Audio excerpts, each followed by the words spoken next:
Delphine Jubilard est introuvable depuis le 16 décembre 2020. La jeune femme a disparu à Cagnac-les-Mines dans le Tarn et n'a donné aucun signe de vie depuis. Les recherches se poursuivent mais aucun indice n'a permis de découvrir ce qui a pu lui arriver. Le principal suspect, Cédric Jubilard, a été mis en examen pour homicide volontaire sur conjoint le 18 juin 2021.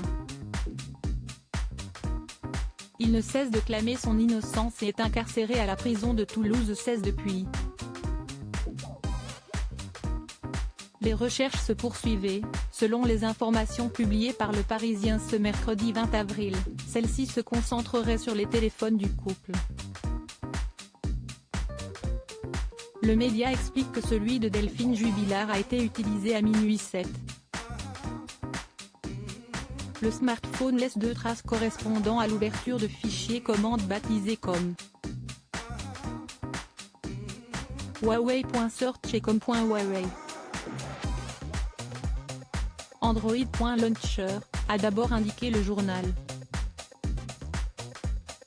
Le premier correspond à l'ouverture de la fonction recherche sur l'appareil alors que le second coïncide avec la consultation de la page d'accueil du téléphone quand il est déverrouillé, peut-on ensuite lire. Par la suite, il est précisé que le compte WhatsApp de l'infirmière de 33 ans a été activé à minuit 9, sans que l'on sache qui est à l'origine de cette manipulation. Depuis la disparition de Delphine Jubilard, ses proches ne perdent pas espoir d'obtenir des réponses un jour.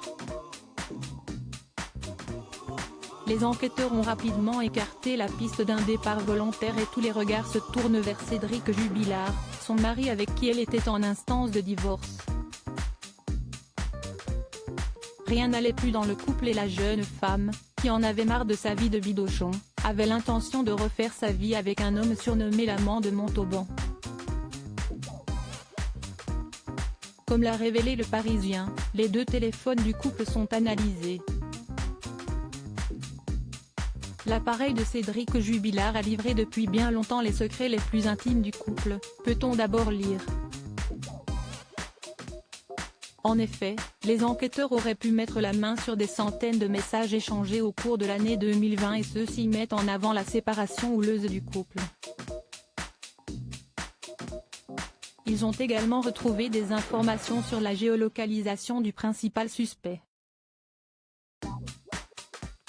Concernant celui de Delphine Jubilard, il est toujours introuvable mais, selon les informations du Parisien, celui-ci aurait fonctionné la nuit de la disparition de la jeune femme avant d'être éteint à 7h48. Cédric Jubilard, va-t-il bientôt retrouver sa liberté ? Depuis le début de cette affaire, c'est Cédric Jubilard qui est le principal suspect. Mis en examen en juin 2021, il enchaîne les demandes de remise en liberté depuis. Toutes ont été rejetées mais ses avocats ne perdent pas espoir. De plus, les enquêteurs ont beaucoup de mal à trouver des preuves solides. En effet, ni le corps, ni l'arme potentielle n'ont été retrouvés et, selon les informations du Parisien, le téléphone de Delphine Jubilard a été en activité quelques heures après son dernier signe de vie connu. Le journal révèle qu'il a été utilisé à minuit 7, minuit 9, 1h33 et, pour la dernière fois, 6h52. À cette heure-ci, Cédric Jubilard était déjà entre les mains des gendarmes, arrivé chez lui à 6h31. Il reste présumé innocent des faits qui lui sont reprochés, jusqu'à preuve du contraire par les autorités compétentes.